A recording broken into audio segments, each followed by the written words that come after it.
La dernière séquence que nous ouvrons, on l'a confiée à Nicolas Bouzou, économiste, directeur du cabinet Asterès. On t'a demandé d'éclairer notre propre réflexion sur cette idée-là. Le prix bas, faut-il le voir comme un vice ou comme une vertu? Nicolas, on est prêt à challenger, à se faire challenger sur les certitudes qu'on peut éventuellement avoir les uns les autres sur le sujet. C'est parti. Merci beaucoup et déjà bonjour à toutes et tous. Alors si vous craignez les prix bas, je peux vous rassurer, ils vont augmenter. C'est vrai qu'on avait prévu la séquence avant cette inflation-là, mais bon. Et ils vont augmenter, si je veux vous rassurer encore plus, d'une façon que vous n'avez jamais connue pour la plupart d'entre vous. Alors, je voudrais découper mon exposé en 3 parties, si vous m'y autorisez. La première partie, je vais la consacrer à vous expliquer pourquoi les prix vont augmenter ces prochaines années. La deuxième partie, je vais la consacrer, mais ce sera très rapide, à expliquer d'où, me semble-t-il, vient la valeur aujourd'hui, et laquelle valeur peut justifier des prix qui sont plus élevés, mais qui sont plus élevés non pas en raison d'une inflation générale, mais parce que vraiment on apporte quelque chose aux consommateurs. Et dans la troisième partie, j'expliquerai, j'essaierai d'expliquer comment est-ce qu'on peut sortir de cette situation par le haut. Alors, d'où vient cette inflation, qui n'est pas une bonne inflation, hein, bien évidemment, qui est quelque chose que l'on subit, mais d'où ça vient et pourquoi je pense que ça va durer? Alors, je peux me tromper, hein, bien évidemment, parce que là, je vais parler de l'avenir. Donc, par définition, on ne peut pas être sûr de l'avenir, et beaucoup de gens ne pensent pas comme moi. Beaucoup de gens pensent qu'aujourd'hui, l'inflation qu'on connaît est due à des facteurs exceptionnels qui ont vocation à s'épuiser dans le temps. Moi, je pense que, certes, les facteurs que l'on connaît sont des facteurs exceptionnels, mais qu'ils nous emmènent quand même dans un monde qui est nouveau et qui ressemble un petit peu à ce que l'on a connu dans les années 70 jusqu'au début des années 80. C'est la raison pour laquelle je disais qu'ici, quasiment personne n'avait connu ça, ou pour ceux qui l'ont connu, c'est loin. Vous savez, moi, ça fait 15 ou 20 ans que je suis dans le débat public. Alors, les débats qu'on a sur l'inflation depuis 20 ans, c'est quand même c'est des débats de profs d'économie, mais qui sont complètement inintéressants pour les gens normaux, quoi. C'est-à-dire, l'inflation est à 0,8% ce mois-ci. Est-ce que c'est bien mesuré? Est-ce que c'est pas 1% ou 0? On n'est pas tout à fait à la cible d'inflation de la Banque centrale européenne. Est-ce qu'il faut baisser la cible? Enfin, bon, oui, c'est intéressant si vous êtes passionné d'économie monétaire, mais enfin bon, ça ne concerne pas beaucoup les gens. Là, aujourd'hui, ce n'est pas ça. Là, aujourd'hui, la question qui se pose, c'est les prix augmentent de 5-6% par an. Est-ce que ça va être 10%? Pendant combien de temps? En quoi ça menace ou pas les équilibres sociaux de notre société? Est-ce qu'il faut augmenter les salaires? Est-ce qu'il faut indexer les pensions? Donc là, pour le coup, les sujets qui se posent sont des sujets extrêmement concrets, extrêmement concernants. Alors, l'inflation, en fait, pour qu'elle soit rendue possible, il y a une condition qui est le fait, alors là pour le coup, j'ai critiqué la macroéconomie, mais je vais en faire un tout petit peu, mais ça va durer 35 secondes. Pour que l'inflation soit possible, il faut qu'il y ait beaucoup d'argent, il faut qu'il y ait beaucoup de liquidité dans l'économie. C'est pas pour ça qu'il y a de l'inflation, mais c'est la condition qui rend l'inflation possible. C'est la condition de possibilité de l'inflation. Et aujourd'hui, ces liquidités, elles sont incroyablement abondantes. Elles sont abondantes parce qu'on a mis beaucoup d'argent sur la table, il y a longtemps déjà, hein, dès 2008, pour sortir de la crise bancaire et de la crise financière. Je ne reviens pas là-dessus. On a mis beaucoup d'argent dans les années 2010 sur la table, pareil, les banques centrales et la Banque centrale européenne, pour aider des pays qui étaient en très grande difficulté comme la Grèce. La pandémie, évidemment, a été le moment où les politiques économiques, et en particulier la politique monétaire, a été la plus expansionniste, la plus offensive. Et à nouveau, on a remis énormément d'argent sur la table pour financer les mesures de soutien à l'économie. En France, hein, c'est ce qu'on a appelé le quoi qu'il en coûte, qui était une très bonne politique, absolument nécessaire, qui a été bien pensée et bien exécutée, mais bien évidemment qui a coûté beaucoup d'argent. Donc, on a mis en place des politiques monétaires extrêmement ambitieuses, et donc il y a beaucoup d'argent aujourd'hui dans l'économie. Et pour parler en économiste, au niveau mondial, ce n'est pas seulement la France, hein, bien évidemment, mais au niveau mondial, on a une demande qui est supérieure à l'offre. Alors l'offre, elle reste contrainte aujourd'hui, et c'est ça qui explique les augmentations de prix, et tout ce que vous connaissez par cœur dans vos secteurs, elle reste contrainte en raison de la pandémie et de la guerre. Les pandémies et les guerres sont les deux chocs qui sont les plus forts, toujours, hein, pour une économie et pour une société. Et là, on a les deux. Et on a les deux. Et en plus, ce n'est pas une petite pandémie et ce n'est pas une petite guerre. La pandémie, c'était la plus forte depuis 100 ans. Et la guerre, même si on n'est pas directement partie prenante, mais enfin, elle est à 2500 km de chez nous. Donc ça a des impacts qui sont des impacts forts, en particulier sur l'offre. Je dis un mot de la pandémie parce que chez nous, je suis évidemment pas épidémiologiste, je ne sais pas dire dans quelle mesure elle est terminée, mais enfin, en tout cas, on vit normalement et on ne se sent pas menacé. On pense quand même qu'après 3 doses de vaccin, plus le fait qu'on a tous été plus ou moins malades, on est quand même à peu près protégé. La Chine, il faut quand même bien comprendre ce qui se passe en Chine, il faut bien comprendre ce qui se passe dans les métropoles chinoises. Vous avez un pays d'1,3 milliard d'habitants, avec des métropoles de 20-25 millions de personnes, des vaccins qui ne marchent pas bien, une population âgée qui n'est pas vaccinée, et une politique zéro Covid qui a fait que, en réalité, assez peu de gens ont été confrontés au virus. Donc, ils sont dans une situation qui est un peu la nôtre il y a un peu plus de 2 ans, si vous voulez. Et en plus, pour des raisons politiques, ils ne veulent pas acheter nos vaccins qui marchent. Bon. Donc, nous, on voudrait bien leur vendre. En plus, on en a trop maintenant. C'est ce qui est bien, hein. On en a beaucoup produit, on n'en avait pas assez. Maintenant, on en a trop, c'est parfaitement normal. Mais ils ne veulent pas nous les acheter. Donc, évidemment, la situation, elle est extrêmement compliquée. Donc, vous avez vu tout ce qui se passe à Shanghai, hein, notamment le confinement de Shanghai, donc ville de 25 millions d'habitants, hein, avec beaucoup de logements collectifs. Quand il y a un cas dans l'immeuble, l'immeuble est scellé. Il est scellé. D'accord ? C'est-à-dire que les portes sont fermées par le gouvernement de Shanghai. Et les poubelles, vous ne pouvez pas les sortir. Vous les mettez dans le couloir de l'immeuble. Et si vous avez un chien, vous allez le promener sur le toit de l'immeuble. Et si vous avez faim, soit vous travaillez dans une grande entreprise et la grande entreprise arrive à peu près à se débrouiller et à vous livrer chez vous. Sinon, c'est l'État de Shanghai qui vous livre et il ne vous livre pas beaucoup. Vraiment. Donc les gens vraiment ont faim. Bon, je dis ça aussi pour relativiser ceux de mes amis, notamment chez les libéraux, qui pensaient qu'on était entré dans une dictature sanitaire il y a 1 an et demi, pour leur remettre les idées en place quand même. Et qui m'expliquaient qu'on prenait le chemin de la Chine. Alors déjà, on n'a pas pris le chemin de la Chine, mais si on l'avait pris, la distance reste longue. Hein. Bon. Mais surtout, on ne voit pas bien comment ils vont en sortir, en fait. C'est ça qui, en fait, doit être pris en compte dans la réflexion sur l'économie. Et le secteur qui est le plus touché là-bas, vous connaissez ça par cœur, c'est le secteur de la logistique. Hein. Déjà, on a une pénurie de chauffeurs routiers dans le monde, en France comme aux États-Unis, au Royaume-Uni ou en Chine. Mais en plus, là-bas, ils ont beaucoup de mal à travailler.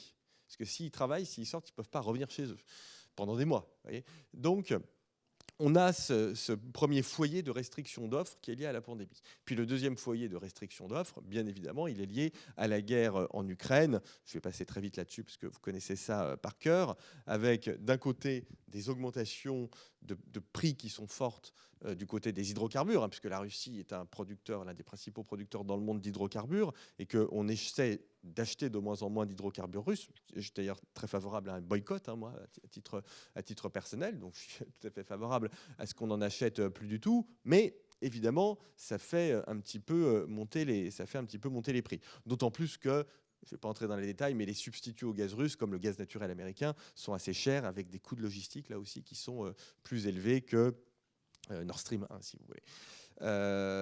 Et puis, vous avez là aussi, sujet que vous connaissez par cœur, des restrictions d'offres dans le domaine de l'alimentaire, dans le domaine des matières premières alimentaires, en Russie, en Ukraine, notamment sur le blé tendre, le pain, par exemple, qui sert à faire du pain. Là, on a de vraies restrictions d'offres, sachant que les engrais sont beaucoup faits à partir de gaz, notamment de gaz russe. Donc vous avez aussi cet effet de transmission qui joue entre la guerre et l'augmentation des prix de l'alimentation. Et ça n'est que le début. Hein. Vous avez vu les prix de la tonne de blé. On voit qu'on atteint des montants qui sont très importants, mais je pense que ça va continuer. Donc vous voyez, on a une condition de possibilité de l'inflation, les liquidités, des éléments déclencheurs qui sont les restrictions d'offres industrielles en raison de la pandémie, énergétique et alimentaire en raison de la guerre. Et le troisième sujet, c'est celui de la perpétuation de l'inflation. Est-ce que l'inflation peut durer ? Et ça, c'est un point qu'il faut vraiment que vous ayez en tête parce que c'est très important. Il faut bien comprendre ça quand on veut avoir une réflexion sur les prix. Ce qui va faire que l'inflation va durer ou pas, c'est dans quelle mesure vous allez augmenter les salaires. C'est ce que l'on appelle, pour ceux d'entre vous qui ont fait un peu d'économie, la boucle prix-salaire, la fameuse boucle prix-salaire. C'est-à-dire, est-ce qu'au fond, on va entrer dans une course de vitesse entre les prix et les salaires, avec un phénomène qui est très simple, hein, que je décris rapidement. Les prix augmentent. Les gens voient que les prix augmentent et n'arrivent plus à vivre, et donc ils demandent des augmentations de salaire. Les salaires augmentent, mais comme on ne fait pas des gains de productivité très importants, ces hausses de salaire, elles augmentent les coûts des entreprises. Comme la demande est forte parce qu'il y a beaucoup d'argent, les prix augmentent. Et donc, vous comprenez bien qu'on se retrouve dans vraiment cette spirale prix-salaire. C'est ce que je viens d'écrire et très exactement ce que l'on a connu dans la plupart des pays développés, mais notamment en France, dans les années... j'allais dire 70, mais même dans les années 60, d'une certaine façon, on y était, même avant le choc pétrolier, on y était déjà.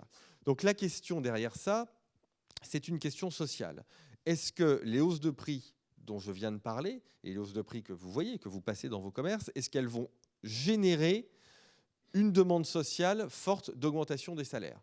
Là, chacun a sa réponse. Moi, je vous donne la mienne. La réponse est oui. Je pense que le climat social, dans tous les pays développés, ce n'est pas du tout propre à la France, je pense que le climat social est très tendu. Je pense qu'il y a des frustrations sociales qui sont fortes, qui se sont accumulées pendant la crise, depuis 2 ans et demi, parce qu'on a beaucoup dit à certaines personnes, vous êtes les premières lignes, vous êtes les deuxièmes lignes, vous êtes, ce qui est vrai, vous êtes des gens très importants, sans vous, la société ne peut pas fonctionner, et en plus, vous avez des salaires qui ne sont pas élevés, c'est anormal. Donc, on a généré des attentes qui sont des attentes sociales importantes. Arrivent là-dessus les hausses de prix, les gens, on ne peut pas les laisser dans cette situation. Alors je le dis, ce n'est pas propre à la France. Je vous raconte juste une anecdote, mais qui a été pour moi le début de la prise de conscience de ce climat social. Il y a 1 an et demi, un peu plus d'1 an, l'été dernier, au début de l'été, l'ambassadeur des États-Unis m'appelle. Il me dit, Nicolas, il faut que je vous voie, parce qu'il y a des grèves, il y a plein de grèves aux États-Unis. Il y a une épidémie de grèves aux États-Unis, on n'a jamais vu ça. Alors, je dis, moi, je n'ai pas de moyen d'arrêter les grèves aux États-Unis.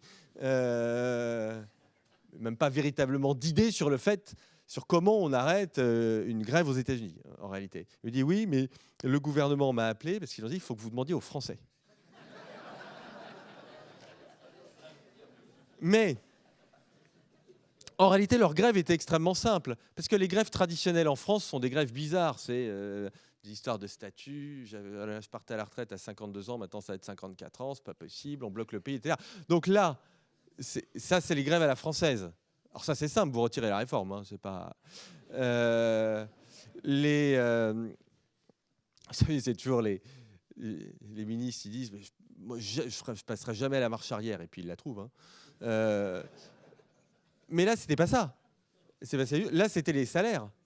C'était beaucoup plus simple que ça. C'était on veut gagner plus. Voilà. Alors d'ailleurs, c'est pareil. Comment on arrête la grève? On donne en plus. Voilà. Donc c'est ce qu'ils ont fait. Ça a très bien marché. Mais vous voyez que donc il y a beaucoup moins de grèves aujourd'hui que l'été dernier parce que les salaires commencent à augmenter aux États-Unis. Mais c'est normal. Je le répète, les frustrations sociales s'étaient accumulées. Aux États-Unis, en plus, il y a un phénomène qu'on n'a pas en France, qui est celui de l'explosion des inégalités, qui ajoute aussi, et qui peut même créer un sentiment d'injustice, qui n'est pas le cas en France, ou beaucoup moins. C'est pas du tout, on n'est pas du tout dans le même univers quant à ces sujets-là. Mais donc, des frustrations sociales, des inégalités, et puis sont arrivées là-dessus les hausses de prix. Alors, en France, l'inflation, elle est de 5%, aux États-Unis, elle est de 10%, un peu moins de 10%. Et quand vous rentrez dans l'indice de prix, c'est très intéressant, vous voyez tout un tas de choses qui explosent à 30%. La viande, par exemple, plus 30% d'inflation aux États-Unis. Donc là, évidemment, les gens ils disent nous, on ne va pas arriver à suivre et donc on a besoin d'avoir des augmentations de salaire. Je pense que c'est ce qui va arriver en France. Alors, l'État essaie d'aider les plus fragiles de nos concitoyens à passer ce cap avec des aides qui prennent diverses formes. Il y aura peut-être un chèque alimentaire. Moi, j'y suis assez favorable, d'ailleurs. Mais, comment dire, j'y suis favorable parce que je pense qu'il faut aider dans cette situation les gens qui sont les plus fragiles. Donc je suis favorable à des politiques ciblées plutôt que des baisses de TVA ou ce genre de choses. Mais au fond, c'est pas ça qui va arrêter les anticipations sur les hausses de prix et sur la nécessaire hausse des salaires, si vous voulez. Donc je pense, Mais là, je vous le dis, hein, c'est un pari, je le redis, je pense qu'on est dans cette situation de boucle prix-salaire avec une inflation qui sera peut-être de 4, 5, 6% par an pendant assez longtemps. Alors, le paradoxe de cette situation, et là on en vient au cœur de notre sujet, au cœur du sujet que vous m'avez demandé de traiter, c'est que à partir du moment où vous avez 5, 6, 7% d'inflation, donc des prix qui augmentent, donc pourriez-vous dire, les prix bas, c'est bon, on en est sorti puisque les prix augmentent. Avec des salaires qui certes vont augmenter, mais qui ont augmenté de 2, 2,5% ces dernières années, si on double, on est à 4 ou 5%, donc on n'est pas encore au rythme de l'inflation. Et donc, que vont rechercher les gens ? Des prix bas, évidemment. Et donc, la compétition et la demande de prix bas sera plus forte, évidemment, que quand il y avait moins d'inflation, ce qui est tout à fait logique. Et donc, cette thématique, elle va demeurer. La thématique du low cost, la thématique de comment on fait passer les augmentations de prix, la thématique de la maîtrise des coûts, toutes ces thématiques, en réalité, seront encore plus importantes dans un environnement qui est un environnement inflationniste que dans l'environnement un peu plus tranquille qui était l'environnement précédent. Et ce que j'observe, et on le voit bien dans le débat public, ce que j'observe depuis maintenant un an et demi, c'est que la tolérance de nos sociétés à l'inflation est incroyablement basse. Au fond, je reviens sur les débats qu'on avait sur l'inflation ces 15-20 dernières années. On disait, oh là là, vous vous en souvenez peut-être de ça, beaucoup de gens craignaient la déflation. Il y avait cette crainte, si on rentre en déflation, on va se japoniser, tout va baisser, les prix vont baisser, du coup on remettra tout au lendemain, parce que les gens attendront toujours avant de consommer et d'investir, et donc ça va geler l'économie, et ça va être absolument catastrophique. Et donc il y avait cette crainte vis-à-vis de la déflation. Ce que l'on voit aujourd'hui, c'est que la tolérance du corps social à l'inflation est incroyablement basse. Et elle est beaucoup plus basse qu'elle ne l'était dans les années 60 ou 70. Pourquoi ? Quelle est la différence ? La différence, c'est que dans les années 60 ou 70, même si le pouvoir d'achat était factuellement beaucoup plus bas qu'aujourd'hui, même si l'inflation était plus haute qu'elle ne l'est aujourd'hui, vous aviez ce que l'on appelle, l'expression est peut-être un peu maladroite, mais c'est l'expression consacrée, l'ascenseur social qui fonctionnait. C'est-à-dire que les gens se disaient, OK, on est dans une situation qui est compliquée, mais ça va s'améliorer, et pour nos enfants, ce sera vraiment mieux que pour nous. Aujourd'hui, les gens, à tort ou à raison, sont dans une posture qui est la posture inverse. C'est-à-dire qu'ils se disent, le début des difficultés, c'est les difficultés qui durent.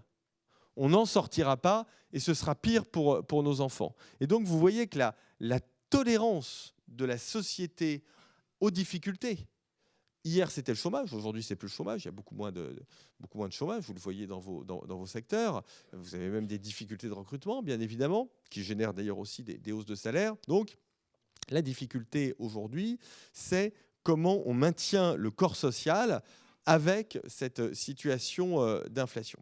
Alors, la question qui va se poser à nouveau, qui se pose toujours, y compris pour vous, mais ça va être de se dire, bon, les prix augmentent, mais cette inflation, c'est ce que je disais tout à l'heure, ce n'est pas une inflation qui est très saine. Nous, il faut qu'on apporte de la valeur, il faut qu'on apporte toujours plus de valeur pour pouvoir se sortir de cet environnement économique qui est un environnement économique d'inflation et de croissance économique pas très forte. Ce qu'on appelle la stagflation, là aussi, ça nous ramène un peu dans les années 70. La stagflation, c'est l'inflation et le fait que l'activité économique peut progresser, mais elle ne progresse pas énormément. Donc je crois que c'est dans ce contexte que l'on va être ces prochaines années. Comment on en sort par le haut ? On en sort par le haut. Et j'écoutais très attentivement la table ronde précédente. On en sort par le haut en conjuguant au mieux les investissements technologiques et l'humain. C'est-à-dire que ce que veulent les gens aujourd'hui, le terme d'expérience client a été évoqué tout à l'heure, ce que les gens veulent aujourd'hui, c'est une expérience client qui soit la plus fluide et la plus rapide possible et la plus simple possible. Donc ça, cette appétence, elle existe vraiment. Comprenez bien que nos cerveaux ont été déformés par les GAFA, mais pas seulement, par Deliveroo, par Uber ou par... Ce que je veux dire par là, c'est qu'on est habitué à avoir tout de suite. Moi, quand je réfléchis, je ne suis pas un spécialiste du commerce, contrairement à toi, par exemple, mais quand je réfléchis en amateur au commerce, je pense à la pub Deliveroo. Mangez ce que vous voulez, où vous voulez, quand vous voulez. C'est pas mal. Non, non, mais je veux dire, comme promesse marketing, c'est pas mal. Moi, par exemple, mon plat préféré, c'est le couscous. Bon, ben, manger un couscous quand vous voulez, où vous voulez, c'est super, ça me va, quoi. Et si vous voulez, le problème, et c'est que, enfin le problème, hein, en tout cas, ce qu'il faut bien comprendre, et c'est quelque chose qui est parfaitement avéré, c'est que quand vous devenez un consommateur de Deliveroo, d'Amazon, ou tout simplement quand vous avez un abonnement Netflix ou un abonnement Deezer ou Spotify, votre cerveau change. C'est-à-dire que vous avez envie d'avoir tout de suite. Netflix, c'est quelque chose qui est absolument passionnant de ce point de vue-là. Moi, je ne sais pas vous, mais moi, le problème que j'ai avec Netflix, c'est que je n'arrive pas à suivre, je n'arrive pas à trouver le temps nécessaire pour voir tout ce qui m'intéresse et qui est d'une qualité d'ailleurs exceptionnelle. Là, j'essaie de regarder, par exemple, la série sur Bob Kennedy, parce que je ne connaissais pas bien l'histoire de Bob Kennedy, qui se fait assassiner en 1961. Et donc, je vois bien que ce qui me manque, c'est le temps. C'est la raison pour laquelle, il faut aussi que vous pensiez à ça souvent, c'était la phrase de Reed Hastings qui avait beaucoup choqué le fondateur de Netflix, mais il avait parfaitement raison, mon concurrent, c'est le sommeil. Non, non, mais c'est ce qu'il avait dit. Et hier soir, je l'ai vraiment ressenti parce que je me suis endormi devant la série Bob Kennedy. Donc, j'ai bien vu que c'était un sujet, alors que j'ai envie d'en voir une autre derrière, en l'occurrence, en plus. Donc, j'ai vraiment ce problème. Mais j'avais aussi envie d'acheter un couscous et de manger un couscous et d'écouter de la musique. Donc, on voit bien qu'on est dans cette problématique. La vie de Nicolas Bouzou. Ouais, mais c'est un peu la vie de beaucoup de gens, en réalité. Et notamment d'ailleurs, je le dis au passage, parce qu'on me dit souvent, c'est une vie de citadin aisé. C'est complètement faux. Je laisse Deliveroo de côté, mais Netflix et Amazon, ça marche beaucoup mieux à l'extérieur de Paris que dans Paris. Hein. Donc c'est pas vrai c'est pas vrai de dire ça. Mais en même temps, on a évidemment besoin toujours, dans les magasins, d'une expérience humaine. Vous voyez, en réalité, il n'y a pas de contradiction. C'est ça ce qu'il faut bien avoir en tête. Il n'y a pas de contradiction quand on réfléchit à la valeur créée pour les gens. Il n'y a aucune contradiction entre la technologie et l'humain. Ce sont deux choses qui sont complémentaires. Elles ne sont pas substituables, elles sont complémentaires. Et donc, en tant que consommateur, mais plus généralement en tant que citoyen, en tant qu'humain, j'ai besoin aujourd'hui d'avoir une expérience technologique qui soit au niveau, mais j'ai aussi besoin d'avoir une expérience humaine qui soit au niveau. Alors, en ce moment, qu'est-ce qu'on fait? Qu'est-ce que vous faites le soir et le week-end? La série sur Bob Kennedy, non, t'as dit? Ah oui, mais il y a moins drôle. Après, vous faites la déclaration d'impôt. Alors, ah non, on l'a fait faire, Alors, pour ceux d'entre vous qui la font, ou pour votre expert comptable, mais pour ceux d'entre vous qui la font, les impôts, moi, ça m'intéresse beaucoup. Parce que eux, ils rendent vraiment un bon service. Vraiment. Eh bien oui, mais vous riez, mais je vous le dis, c'est moi, le libéral, qui vous le dit. La plateforme technologique, elle est formidable, ça marche formidablement bien. Et puis alors, moi, j'y suis allé aux impôts parce que j'avais un problème, bon bref. Donc, j'y suis allé. Alors, j'ai été reçu, mais c'est formidablement bien. Comme un prince. Incroyable. Non, mais j'ai été reçu. Non, mais le truc de dingue. Je pensais que j'étais à Singapour. Merci pour votre contribution à la société. C'est formidable. On va vous aider. Il n'y a pas d'urgence, etc. C'est parce que tu es gold, voire platinum. J'étais comme dans un rêve. Alors, je pensais que c'était un désavantage. Justement. Je pensais que quand on gagnait correctement sa vie, comme on était dans un pays redistributif, on était reçu. Alors, de dire, bah lui, il peut, quoi, donc il n'y a pas de problème. Mais non, c'était absolument formidable. C'est pour ça que je fais l'analogie avec Singapour. Alors pourquoi ça m'a beaucoup intéressé? Parce que là, il y avait la technologie et l'humain. Je prends cet exemple un peu outrancier parce qu'on est dedans et parce que c'est amusant. Mais on peut réfléchir, par exemple, à la santé. Quand j'ai des médecins qui me disent « Oh là là, mais la technologie, ça va nous déposséder », mais non, la technologie humaine, c'est pas ça. La technologie humaine, elle augmente et c'est de là que vient la valeur. L'exemple de la santé, il faut que vous y réfléchissiez parce que la santé, aujourd'hui, c'est ce qui est le plus important pour les gens. On est dans des sociétés où la santé, c'est vraiment quelque chose qui est absolument crucial. Et en fait, en santé, qu'est-ce que vous voulez? Qu'est-ce qui vous apporte le plus de valeur? Vous voulez le meilleur des technologies.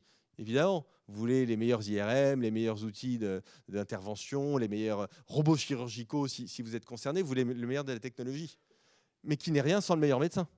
Donc vous voulez une bonne technologie et un bon médecin. Vous voyez les deux et qu'il n'y a pas de substituabilité. Alors, dernière partie de mon exposé. Ensuite, peut-être on aura du temps pour échanger, ou tu auras des remarques ou des critiques, Olivier. Quelle est la porte de sortie? C'est-à-dire, dans cette période d'inflation qui va durer, où les repères se brouillent, et dans cette période où on a plus que jamais besoin d'être à niveau en matière technologique et en matière humaine pour apporter de la valeur à nos clients et pour pouvoir justifier un prix qui est bon, non pas parce qu'il y a de l'inflation, mais parce qu'on apporte quelque chose, eh bien écoutez, la solution, elle est très exactement la même au niveau collectif et au niveau individuel. Elle est la même au niveau macroéconomique, puisque le nouveau gouvernement va être nommé. Elle est exactement la même au niveau de l'ensemble du pays et au niveau des entreprises. Travailler plus et être plus intelligent.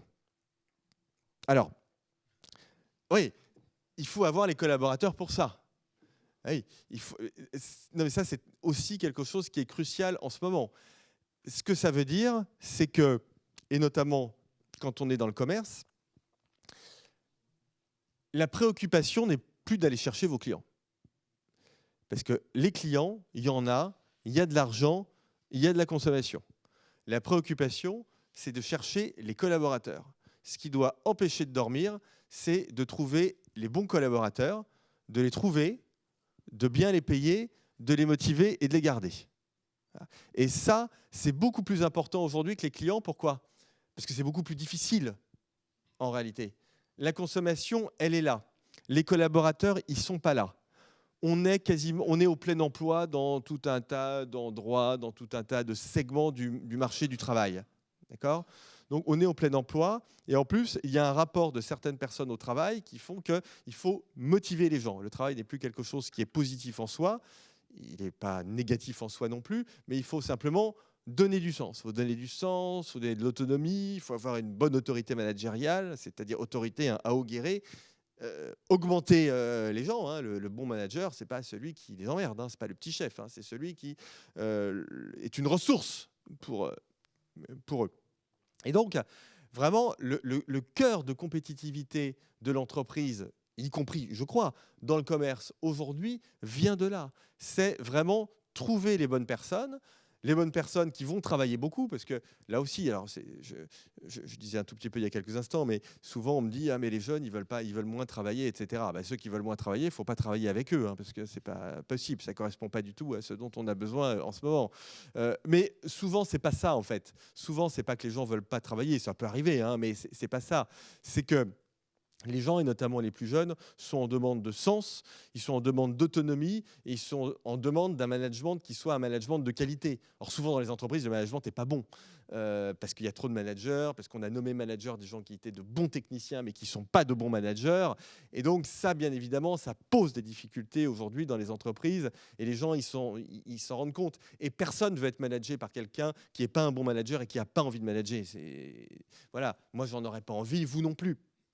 Et donc, il faut se dire que les gens ont besoin de sens, ils ont besoin d'autonomie, c'est la raison, c'est la condition sine qua non pour les faire travailler.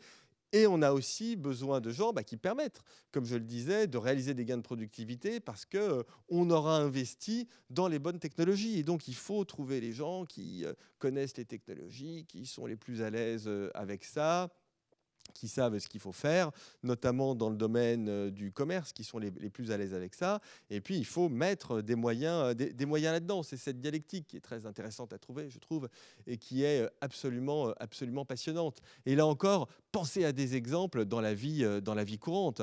Je suis allé faire, là, moi, mes rappels vaccinaux de milieu de vie, là, c'est le tétanos, machin, tout ça.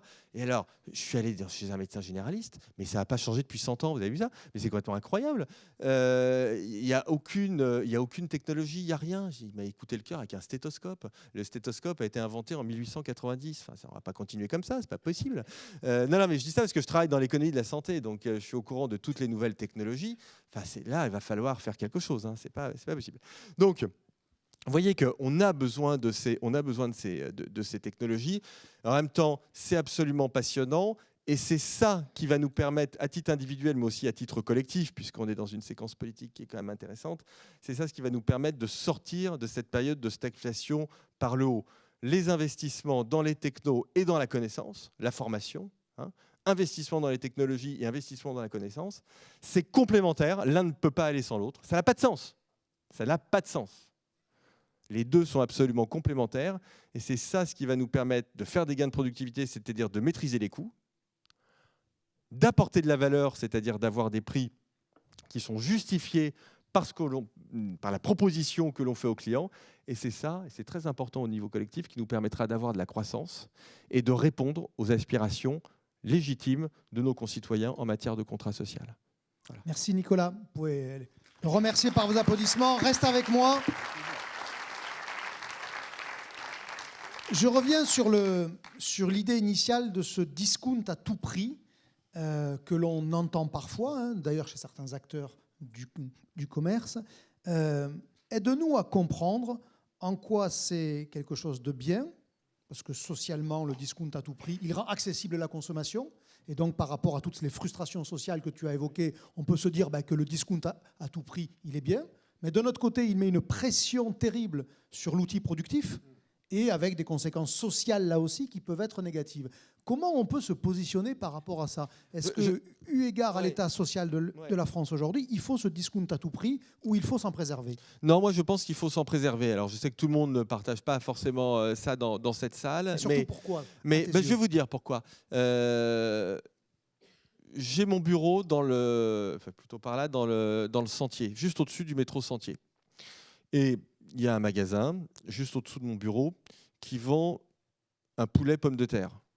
Un Franprix à 3,90 €, non? C'est pas ouais. Ça? Ouais.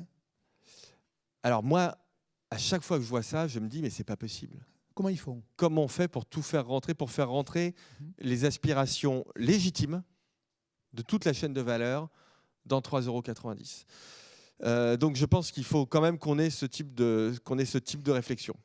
Parce que, bien évidemment, on n'est pas simplement des consommateurs, on est des humains. Et donc on est des consommateurs, des agriculteurs, des chauffeurs de poids lourds, des commerçants, des distributeurs. On est tout ça à la fois. Donc je pense que, moi je suis super libéral, hein, donc évidemment je suis à fond pour la évidemment. Donc on ne va pas fixer le prix de la Mais non, bien de évidemment, on ne va pas fixer un prix minimum. En plus, fixer un prix minimum, mais ça ne va pas, non, on ne va pas faire ça. Alors, fixer un prix maximum, c'est évidemment complètement stupide, mais fixer un prix minimum, ce serait aussi stupide. Donc on va pas faire ça. Donc il n'y a pas d'autre réponse. Quelqu'un me demandait avant d'entrer si j'étais au gouvernement en charge de ces dossiers, ce que j'adorerais d'ailleurs.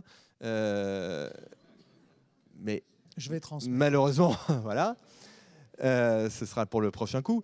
Attends, parce que c'était pour Premier ministre, pardon.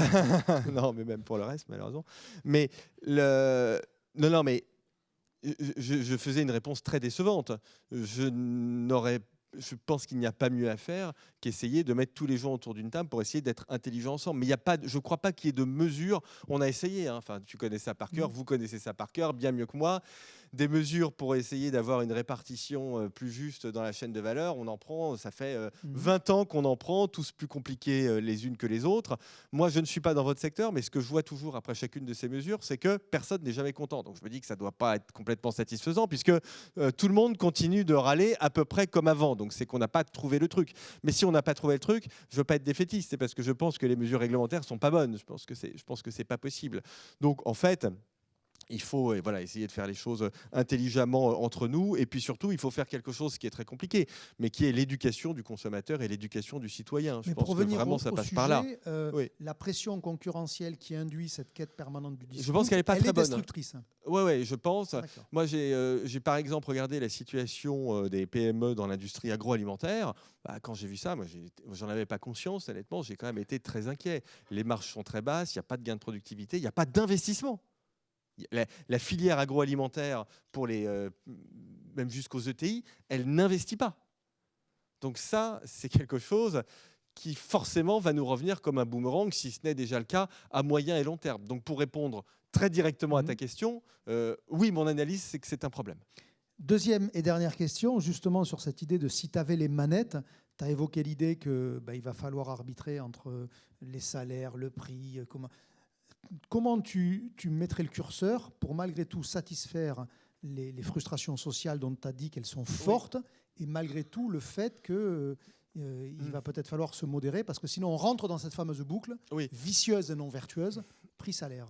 Comment on fait? Est-ce qu'il faut envoyer 2-3 signaux pour calmer et attendre et faire le dos rond pendant quelques mois? Non, je crois pas. Je crois que la question que tu poses, c'est vraiment la question fondamentale. Je pense qu'il faut faire les choses en 2 temps. Je pense qu'à court terme, il faut aider les gens les plus fragiles dans notre société. Ça, c'est absolument indispensable.